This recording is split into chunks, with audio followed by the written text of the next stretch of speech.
Well, hello everybody and welcome to episode 10. Yes, we're up to number 10. I'm going to run out of fingers real soon, and that's an exciting challenge to have. I'm so glad you could join us here on the Real, Raw and Relevant show with me, your host, Lockie. We've got a different show lined up for you again tonight.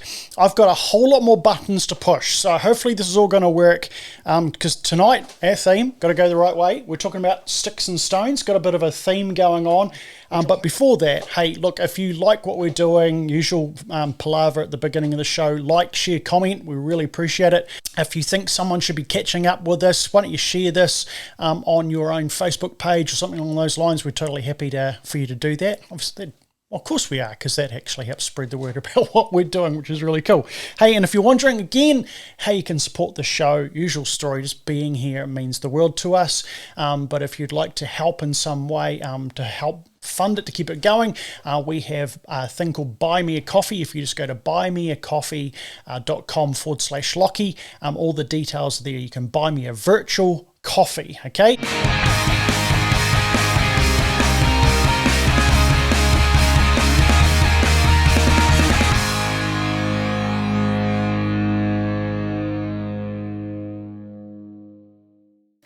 You've probably heard the phrase saying, some people even call it a kind of like a proverb, makes it sound more spiritual and deep.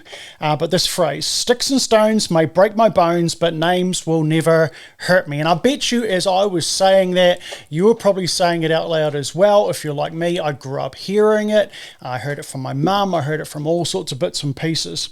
And it's one of those sayings that I think has a measure of goodwill to it, like it comes from a well-meaning place. And there's a bit of debate about online, as you can guess, there's always debate online about where it comes from.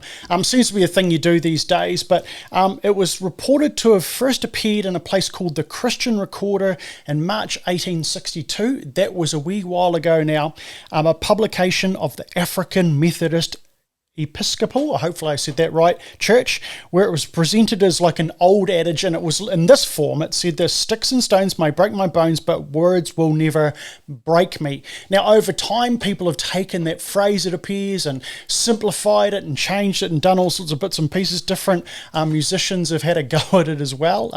I saw today that The Who wrote a song that had that phrase pretty much verbatim in it. There's heaps of songs that have included it, all the way through to Pink. She's done a song with that phrase in it, or a version of it. And like you, I heard it growing up, and in some way it was used to try and help us when people weren't so kind to us, when they were bullying us, when their words were a little bit harsh. And the whole idea was, your parent would say to you, your caregiver goes, look, at least you didn't break a bone.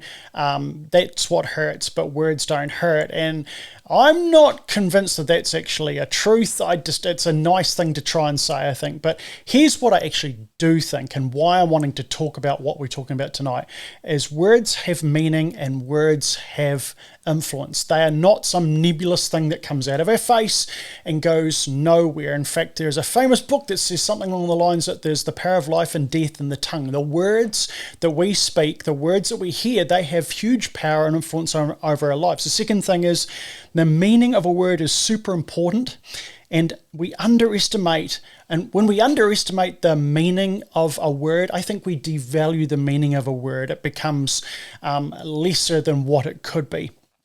And here's the key thing that I was kind of wanted to get at the beginning of this whole show, is I'm personally concerned by the growing use of words as insults, labels as insults, and how easily they fly off the tongue for many. I hear people using words and I'm thinking, do you even know what that word means? Is that word that you've used a true representation of the person that you're throwing it at? I think if you knew the meaning of the word, then maybe you wouldn't, or maybe there's something else going on here. So I want to share some thoughts around this, the whole sticks and stones thing, the meaning of words, and see what you think at the end of the show. Really keen to get your feedback, just to help kind of set the tone, have a little bit of fun. I found this little kids clip. Again, it's all about how parents use this with us. Here's a little kids clip and a coach talking about this before I carry on.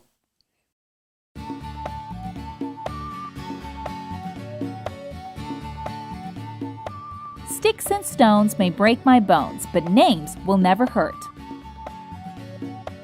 Being indifferent to insults Eric and Jane had an argument over something. At one point, Eric started calling Jane names. He started saying things that were extremely hurtful. Jane remained calm and stuck to her point, despite all the repeated insults. This surprised Eric, and he asked her why she was not hurt by his words. To which she said, "Sticks and stones may break my bones, but names will never hurt."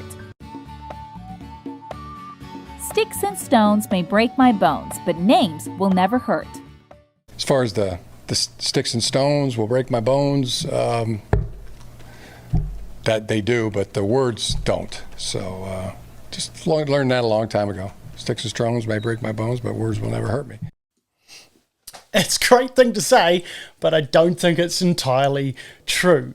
The power of words has a huge influence on our lives and for those it's directed at. And so you're watching this online. That's pretty obvious. We record this show live on Facebook, and then we do an edit and put it on YouTube the next day. And you've probably been like me and watching people, especially over these last 2 years, when people's, I suppose, they're tired, the impact of what's gone on in the world has really got to them, watching them responding and reacting in ways that seem maybe a little bit stronger than you possibly would have thought that they would, trying to articulate in a few characters, online, it feels kind of like we're still stuck in the whole early 2000s when all this started happening, where we've got these limited number of characters that we can use, and people are quick firing out responses, and it's not always done grammatically or with spelling or all those sorts of things that my lovely wife loves to pull me up on helpfully. But you would have seen how people use all sorts of words. Now, I'm not talking about the words that you might be thinking I'm talking about. I'm not talking about swear words. I'm not going to give you a list of them because this is a family show, but I'm not talking about those. Some other words that I think are actually way more powerful and way more dangerous. The Financial Times, I've got a little thing to put up here now. They recently wrote a piece entitled, "Welcome to the Age of Insult, You Snowflake." It's a bit of a play on that because obviously it's welcome to you get it, you're very clever people. And we have Simon Cooper, I hope that's how I pronounce his name properly, explains that insult is the characteristic rhetorical device of our political era. He cites, ex-President Donald Trump and his nasty tweets, and he carries on from there. And look, depending on your political leanings, it seems we tend to pick on whoever is the opposite of that position, and people get quite strong on those things that they want to say right now. In America, I love following American politics. I find it fascinating. In America, if you're a Democrat, you would have heard over the last few years, people would say orange man bad, that anyone who votes for him. Look, I heard this come from someone who was standing in the election, and it disturbed me greatly, but they referred to anyone who voted for Donald Trump as, I quote, a deplorable. So they're very strong words that are being used to describe other people. If you're a Republican, you would say, all Democrats are like closet socialists, and they're desperate to make their country the new communist or communism utopia that they've always dreamed of. Now, closer to home, because not everyone's into American politics like me, you would have seen people say all sorts of things about politicians and those in leadership roles over our lives and prominent roles. Anyone part of the National Party regularly gets accused, which I find really interesting, on being far right, as opposed to, we have these political terms where we talk about centre, left of centre, right of centre. But if you don't believe in the right side of politics, and I don't mean the correct, I'm just meaning the right of centre, a lot of times people use that as an insult and say they're far right, and it's a phrase that gets thrown out there. If you are a national supporter and you look at the Labour supporters, you go, well, they're all just crazy socialists, and so it goes on. You would have seen our Prime Minister, even recently, being referred to again and again and again as a horse. Even over the weekend, there was a Trade Me auction. Someone had, see, I'm going to say this and then you dodgy people are all going to go looking for it. It's been taken down.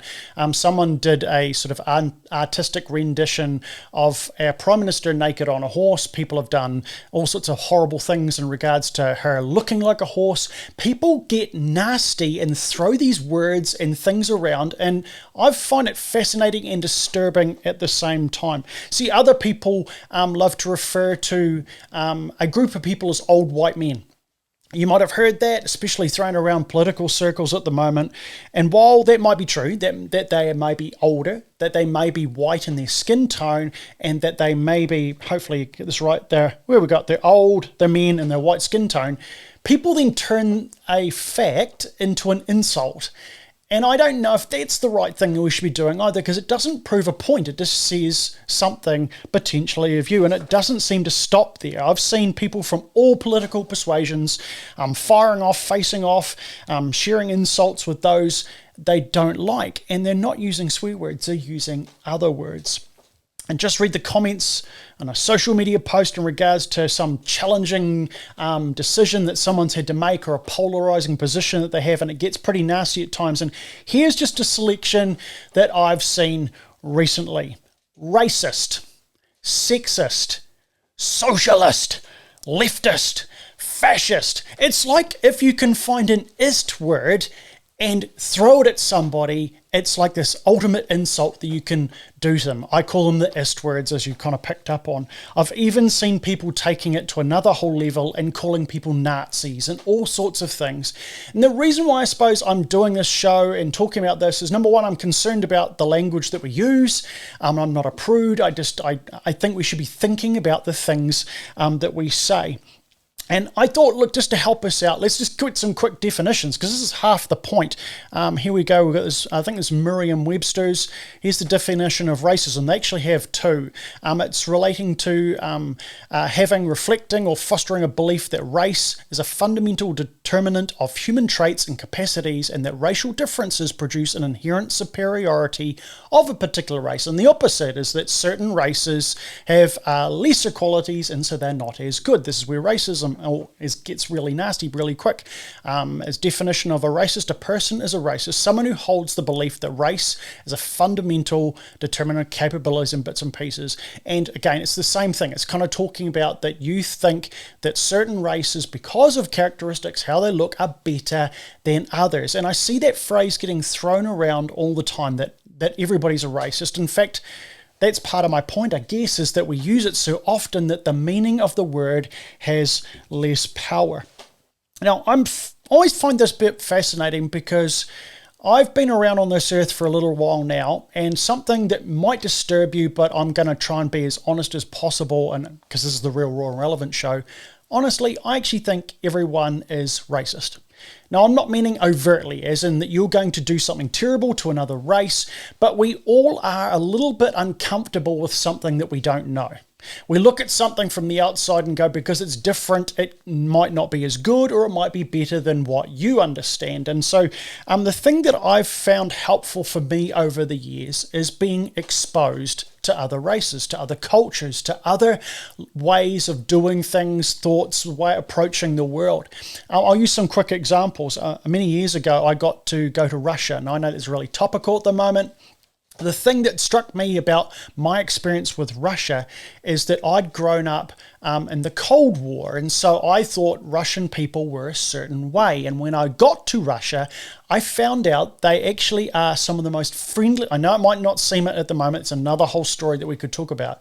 They're some of the most friendly people I've ever met in my entire life. In fact, they are the most generous people I've ever met in my entire life. I hope to share a bit more about that one day. Another time I got invited to a Indian church, and I wasn't sure how that was going to be, and they did things like have the men in one service and the ladies in another service, and I was all nervous about the food, and everyone was winding me up because I'd never had Indian food before. I didn't really grow up on curries and bits and pieces, and I was imagining the worst in regards to a toilet and a very hot bottom afterwards, and people wound me up about it. And I found them to be so amazing people. Like, just getting exposed to them, their culture, their food, their values, it totally changed my way of looking at them and how I felt about them, and it actually removed a barrier, being exposed.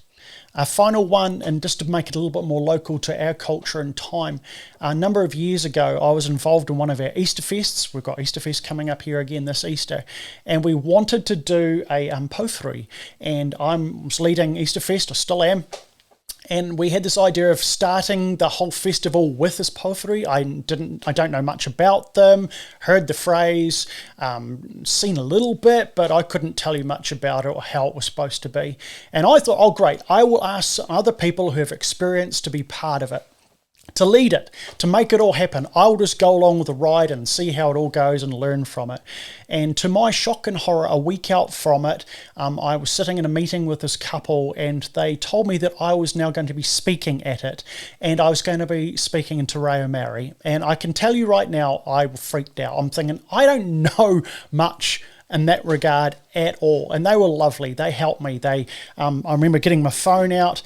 He spoke all the words in Te Reo Māori into my phone, and then the translation in English. We wrote it all out phonetically so I could practice it. See, being exposed changes your outlook on it. I think maybe that's a side issue. Maybe if you're struggling with racism, maybe that just expose yourself to the group that you're feeling uncomfortable with and see what happens in your life. The next one that people love to throw around is sexism. Oh, here we go. Here's a definition of sexism. Prejudiced or discrimination based on sex. Now, historically, this has been directed by men at women to men's shame. We looked at women as inferior maybe or weaker, and so we treated them accordingly. Check out this little clip I saw today. It was interesting. Over 100 days, we have connected unhoused residents at Massancast to housing, treatment, and services. We've launched 3 free bus lines. We've taken some big, bold actions, but I won't lie, this past winter was pretty intense. Trial by snow, trial by fire, fighters union. I'm getting used to dealing with problems that are expensive, disruptive, and white. I'm talking about snowflakes, I mean snowstorm snowflakes. See, it goes both ways. You've got a lady who is the mayor. I think she's the mayor of Boston. I could be incorrect there because it's just a recent thing that's happened. And she's speaking to a crowd, and they're entertained by the fact, which I find interesting. I'm not saying it's bad, good, or indifferent. I find it interesting that she's able to be sexist towards men and talk about white as in snowflakes and referring to people. And see, these words get thrown out there, and I find it a little bit disturbing that we don't deal with it. We don't jump on it maybe even as well. Here's another word for you. I'm just going to find the right one. This is one I've seen. Actually, I'm going to just preamble a little bit. It comes up a lot. When people don't like someone's position on something, they get angry, they get frustrated. Maybe that's where it comes from. People get frustrated and they don't know what to say. They don't have a clever retort. They don't have a lot of time to type something on their device as they're walking along the street instead of talking to those around them. And this word comes up all the time. I've seen people getting called a fascist. And here's the definition of fascism that you can see on your screen there now. The whole lot, I'm not going to read it all out. You can have a wee read. What I thought I'd do, though, is actually show you a little bit of a clip. I thought this is really helpful because I see people getting called a fascist all the time. And I think as someone who studied history a lot, spent a lot of time looking at what happened last century in regards to the world wars that were raged across the world, why? And maybe this will help you understand a little bit about what that word means. Fascism is very difficult to define ideologically. It contains both left and right-wing values, and so can't really be placed on the political spectrum. It also doesn't contain a single economic goal or idea, unlike communism or capitalism. Rather, fascism is best defined by a few features that, when together, combine to create what could be described as a fascist state. These include an authoritarian government with a strong police and military presence, a dislike of democratically elected leaders, a single and often all-powerful leader, a key belief that certain people are naturally better or more worthy than others. This can be by race, as with the Nazis, but not necessarily, an economy controlled at least partially by the state, strong nationalist beliefs, and an emphasis on a strong state and military. Fascism was one of the many new ideologies that emerged during and in the aftermath of the First World War. It first became a popular movement in Italy, mostly through Benito Mussolini's movement or party known as the Fasci of Revolutionary Action. It is here that the word fascism was first used in 1915, deriving from the Roman fasces, the symbol of the authority of the civil magistrate in ancient Rome. Each individual rod is weak, but together the bunch is strong. To Mussolini, fascism meant the transformation of the state into a war machine, its sole purpose to increase the country's territory and in turn greatness. Fascism rose in popularity across the world, with the Italian fascists' march on Rome gaining the ideology international attention. Most famously in Germany, Adolf Hitler's Nazi Party rose to power on a fascist-like platform. By the early 1930s, partially due to the devastating effects of the Great Depression, much of Europe had a fascist or near-fascist government, including Hungary, Romania, Greece, Lithuania, Poland, Germany, Italy, and Yugoslavia. Other nations had large fascist movements, like the Black Shirts led by Oswald Mosley in the UK. After the atrocities committed by the German and Italian fascists during the Second World War, no major party has labelled themselves as fascist, and the term is now almost always used as an insult. So there you go. It's an insult. I see it all the time. If someone doesn't like someone else, they call them a fascist. But it's not who they are. It's words that get thrown around, and those words have meaning. So here are some points I'd like to make before I give you a couple of hints to finish this all up. When we call people racist, sexist, fascist, when they're not, then it devalues the meaning of the word. So be careful when we use the word. Use it sparingly. Only use it when you actually know it's the right fit. Some people who are racist, sexist, fascist, and possibly other, well, the challenge is knowing actually how to respond to them, because it's not easy. I'll get myself in trouble here, don't tell Suze.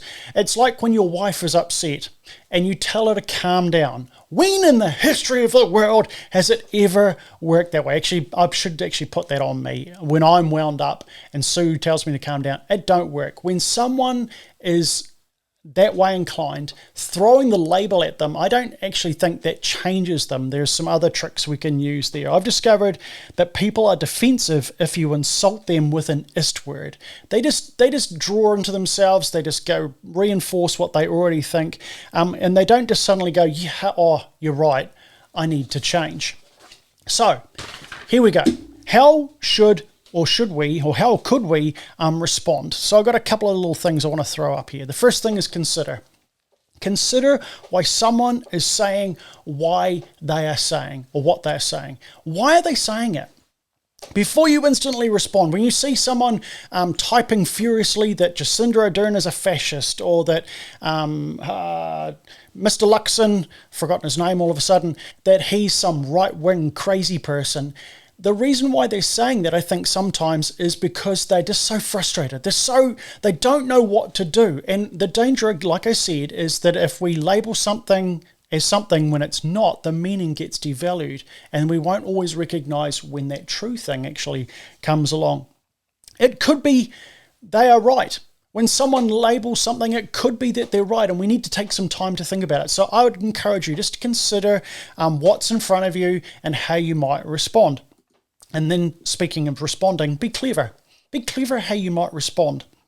Try not to get caught in the moment with the mob, because it just seems to be what happens at the moment. Someone makes some stupid comment online, and then everyone just piles on. All the people that agree or want to agree or think it would be the cool thing to agree, they all leap on. Be clever in how you respond. Maybe it would be more clever to find a way to diffuse the situation, to help someone to see things a little bit differently, like maybe asking questions and being clever with our words as opposed to really just short and smart with our words. I don't know if you saw a movie called Lincoln. It was a movie about Abraham Lincoln, came out in 2012.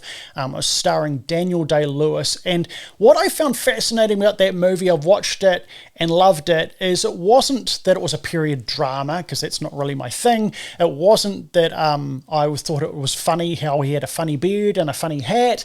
The thing that struck me about that time is the clever use of language. So when someone didn't agree with someone, they didn't just call them a racist, a sexist, a bigot, or any other ist and other silly words.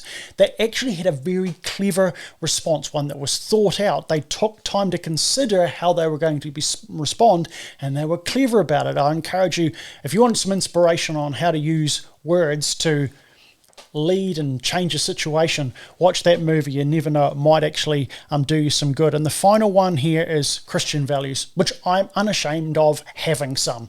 And it goes back to that original meaning found in the Christian Recorder of March 1862, where this phrase seems to always have resulted from or come from the insults, they're just part of life.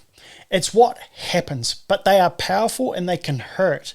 But we have to have some resilience to bounce back from them. And that was part of what I think they were trying to say back in 1862, is that sometimes people are going to say nasty things and we need to handle things as well as we possibly can. Someone very famously said, some of you will recognize this straight away, blessed are you when people insult you.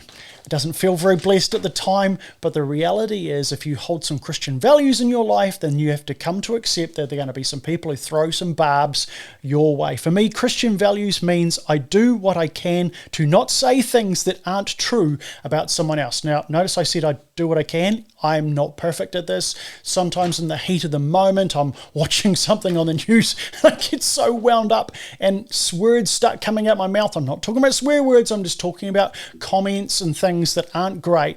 I need to sit back. I need to consider. I need to be clever. I need to look at the values that I hold and then use my speech and words accordingly.